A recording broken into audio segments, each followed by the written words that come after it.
नए विषय को लेकर हम उपस्थित हुए हैं और ये विषय इसलिए आवश्यक हुआ क्योंकि हमारे पास तमाम मध्यम बुद्धि वाले छात्र आते हैं। वो कहते हैं कि हम सर इतना पढ़ नहीं सकते, जितना बड़ा सिलेबस है, या हमारे ये कह सकते हैं कि समय का अभाव है। कुछ छात्र ऐसे भी हैं जो पढ़ने की क्षमता तो बहुत रखते हैं लेकिन उनके पास समय का अभाव है। ऐसे लोग भी हैं और जो पढ़ते हैं लेकिन उनको कुछ भी समझ नहीं आता है। तो ये मुद्दा ये मान सकते हैं उन्हीं छात्रों के लिए है जो किसी कारण से पूरे सिलेबस को कवर नहीं कर सकते या पूरे सिलेबस को देखकर डरते हैं। ये मान के चलते हैं कि पूरे सिलेबस को डरने की ज़रूरत नहीं है, क्योंकि हम फिर वही बात कर रहे हैं कि आप बिना पढ़े भी पीसीएस या आईएएस जैसे महत्वपूर्ण प्रतियोगिता परीक्षा में आप क्वालिफाई कर सकते हैं। अगर उनकी प्रारंभिक परीक्षा का सिलेबस देखें तो आपको लगेगा कि बहुत कुछ पढ़ना है, history, geography, polity, economics, environment, science के फिजिक्स, केमिस्ट्री और इत्यादि। इतना बड़ा सिलेबस है कि आप देख कर डर जाएंगे और छात्रों के बीच यही चर्चा चलती है भाई फिजिक्स तुम्हारा कैसा है, केमिस्ट्री कैसा है, ठीक है। तो अगर कोई छात्र का कमजोर है तो वो हीन भावना से ग्रसित है। ऐसी स्थिति में वो अपनी तैयारी में अपने आप को कमजोर मानता है और पूरा एकाग्रचित होकर ध्यान नहीं देता। तो हम इस मुद्दे पर चर्चा कर रहे हैं कि बिना पढ़े कैसे प्रतियोगिता परीक्षा निकालना, यानी वो कौन सा टॉपिक है, वो कौन सा विषय है जिसे पढ़ने की जरूरत है ही नहीं। यानी आपके पास अगर समय कम है या किसी कारण से आप उस विषय से नहीं जोड़ पा रहे, खुद को नहीं पढ़ पा रहे, तो उसे छोड़कर भी आप प्रतियोगिता परीक्षा बहुत अच्छे अंक से प्रारंभिक परीक्षा उत्तीर्ण कर सकते हैं। अगर हम पीसीएस या आईएएस का अमूमन सिलेबस देखें और जीएस फर्स्ट की बात करें पहले, तो जीएस फर्स्ट में आप देखने को आपको मिलेगा history, geography,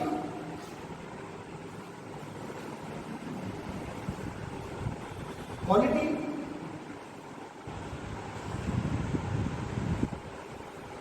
economics,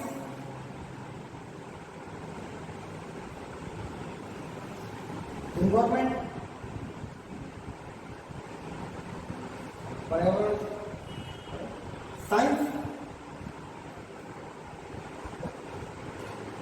current affairs.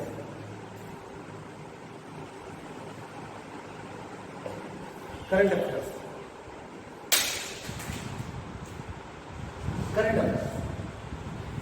अगर इस सिलेबस को बहुत बारीकी से इसको तोड़ा जाए तो आप देख सकते हैं हिस्ट्री में 3 खंड हैं, ancient, medieval and modern. Geography 2 खंडों में देख सकते हैं आप, एक वर्ल्ड ज्योग्राफी और इंडियन ज्योग्राफी। पॉलिटी 1 खंड है, इकोनॉमिक्स में 1 खंड है, इन्वायरमेंट में 1 खंड है, साइंस में फिर से 3 खंडों में इसको विभक्त किया जा सकता है, फिजिक्स, केमिस्ट्री एंड बायोलॉजी। और करंट अफेयर्स की बात करें, इसमें विविध होते हैं, अलग अलग विषय प्रस्तुत होते हैं, ठीक है। तो इन चीजों को अब अगर देखें तो एंशिएंट की बात करें हम मिडाइवल की, इससे प्रश्न कठिन आते हैं। अगर इनका बहुत अच्छा पकड़ नहीं है तो आसानी से वो करने में सक्षम नहीं हो पाते। ऐसी स्थिति में यहाँ पर समय बिना गंवाए आप इसे पोर्शन को छोड़ दीजिए, क्योंकि हिस्ट्री में अगर 30 से 35 प्रश्न मान लिया जाए कि आते हैं तो मॉडर्न में हिस्सेदारी ज्यादा होती है। अगर 35 क्वेश्चन है तो एंशिएंट मान लीजिए 10 और 10 मॉडर्न है इसमें 15, तो मॉडर्न हिस्ट्री की तैयारी आप कर लीजिए, मॉडर्न हिस्ट्री की तैयारी कर लीजिए। अब ये वर्ल्ड ज्योग्राफी और इंडियन ज्योग्राफी दोनों आसान है, बहुत ज्यादा कठिन नहीं है। उसको पढ़ने का तरीका अगले लेक्चर में हम बताएंगे, लेकिन यहाँ देखिए वर्ल्ड ज्योग्राफी और इंडियन ज्योग्राफी पूरा पढ़ लीजिए। इसमें प्रश्न सीधे आते हैं, बहुत कठिन नहीं है। और एक पढ़ा हुआ छात्र आसानी से कर सकता है। क्वालिटी में भी सीधे प्रश्न है, बहुत ज़्यादा अच्छे प्रश्न पूछे जाते हैं, इंटरेस्टिंग है, आपको करने में भी वहाँ। इकोनॉमिक्स को परीक्षा की दृष्टि से मैंने कहा कि इसको आप ट्रेडिशनल इकोनॉमिक्स होते हैं, करेंट अफेयर्स के इकोनॉमिक्स होते हैं। अगर मान लीजिए कि 20 क्वेश्चन आ रहे हैं, 20 क्वेश्चन में आप देखेंगे 15 क्वेश्चन तो करेंट अफेयर्स के हैं और 5 क्वेश्चन ट्रेडिशनल हो गए। ऐसी स्थिति में आप इकोनॉमिक्स के पीछे हाथ जोड़ के मत पड़ जाइए। क्यों? क्योंकि मैंने बताया कि कंडीशन आपके पास क्या है, आप पकड़ नहीं बना सकते या समय का अभाव है, इसलिए इकोनॉमिक्स पे जोर ना दें। इन्वायरमेंट के क्वेश्चन अच्छे हैं, जो ज्योग्राफी को पढ़ते पढ़ते आप तैयारी कर सकते हैं। ज्योग्राफी पढ़ने के साथ ही आपके स्ट्रांग होते रहेंगे, साथ साथ इन्वायरमेंट की तैयारी आप कर लें। 15 क्वेश्चन आपको यहाँ से मिल जाएंगे। पर्यावरण से साइंस में 3 पोर्शन होते हैं, फिजिक्स, केमिस्ट्री और बायो। अगर देखें तीनों के रेशियो को देखेंगे तो फिजिक्स और केमिस्ट्री को छोड़ना ही लाभकारी होगा। लाभकारी इसलिए होगा कि क्वेश्चन बहुत कम आएंगे, मेहनत ज्यादा लगेगा, कोई फायदा नहीं है। स्मार्ट वर्क करिए, स्मार्ट वर्क कीजिए, तो फिजिक्स और केमिस्ट्री को छोड़ दीजिए। बायो में सिर्फ ह्यूमन साइंस वाले पोर्शन को ही आप जोड़ दीजिए। अगर मान लीजिए एयर टेस्ट में आप 5 क्वेश्चन आए यहाँ से और करंट अफेयर्स में 35 क्वेश्चन आएंगे लगभग, तो ऐसी स्थिति में अगर जोड़े आप 150 प्रश्न है पीसीएस के अकॉर्डिंग हम बता रहे हैं प्रश्नों की संख्या, आईएएस में 100 क्वेश्चन होते हैं, तो 15 क्वेश्चन आपको यहाँ से मिल गए हिस्ट्री से। ज्योग्राफी से आपको 30 क्वेश्चन आसानी से मिल जाएंगे। पॉलिटी से आपको 25 क्वेश्चन लगभग मिल जाएंगे, 25 क्वेश्चन, और आपको पर्यावरण से 15,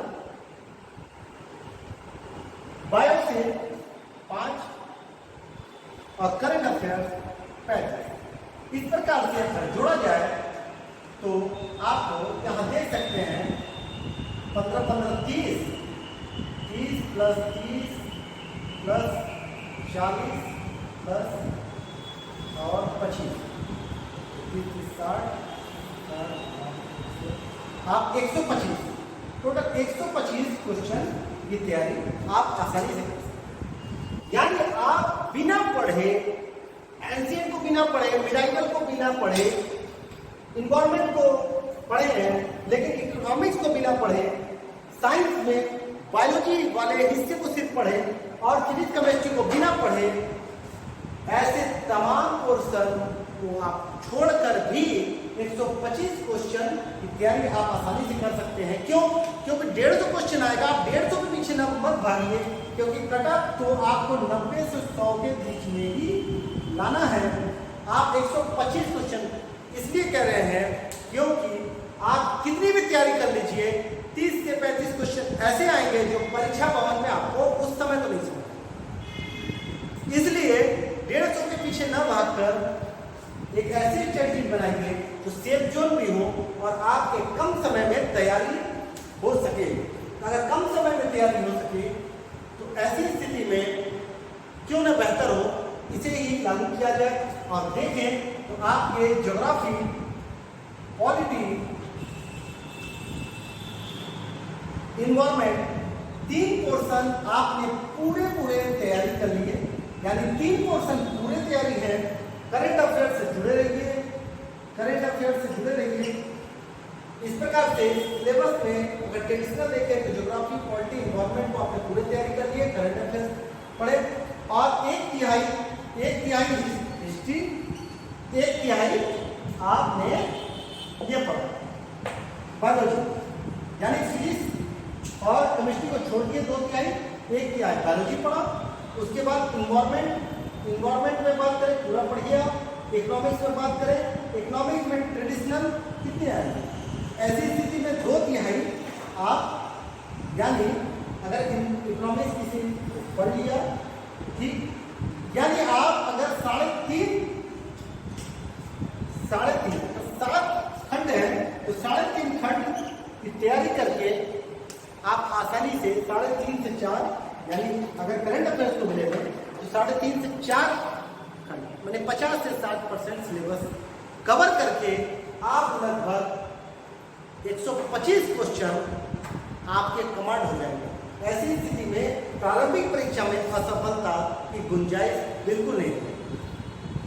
यह रणनीति आपके लिए कारगर साबित होगी। तो इस स्ट्रेटजी के साथ आपने सिलेबस को एक मैनेज करना समझा, क्योंकि कल दिन आप सफल होकर किसी जिले के जिलाधिकारी बनेंगे या कहीं पर एसडीएम की भूमिका निभाएंगे। एक बड़ा महकमा, बड़ी जिम्मेदारी, बड़े काम आपको करने होंगे, बहुत तरह के काम एक ही समय में करने होंगे। तो ऐसी स्थिति में सिर्फ मैनेजमेंट ही आपका काम आएगा, और इस मैनेजमेंट की परीक्षा आपको सिलेबस के अकॉर्डिंग लोक सेवा आयोग पहले से ही लेना प्रारंभ कर देते हैं, ताकि आपको पता रहे कि आप अगर वो सक्षम है मैनेजमेंट में, तो मध्यम वर्ग के छात्र भी आप देखते हैं अव्वल क्यों टॉप करते हैं, कहीं न कहीं उनकी स्ट्रेटजी अलग होती है। तो सारी चीज पढ़कर कोई सफल नहीं होता। ठीक है, तो ऐसी स्थिति में हम इन टॉपिक जो पढ़ने हैं और जो छोड़ने हैं, 2 कैटेगरी में डिवाइड कर दिए। जो छोड़ने हैं तो उसे छोड़ ही दीजिए, जो पढ़ने हैं उसके लिए किस किस किताबों की कहाँ सोर्स मिलेंगे, किन माध्यम से हमको पढ़ना चाहिए, अगले वीडियो में इसकी चर्चा करेंगे। या और चीज समझेंगे कि अगर परीक्षा भवन में प्रश्न नहीं आते हैं तो कैसे उसको सफल हो, उसमें कैसे क्वेश्चन फिर भी सही करें। इस स्ट्रेटजी को आप फॉलो करिए और आप देखेंगे क्वेश्चन नहीं आता है फिर भी आपके उत्तर आता है, यानी उत्तर आपके फिर भी सही होंगे। तो इस स्ट्रेटजी पे कुछ बताएंगे, फिर तब तक के लिए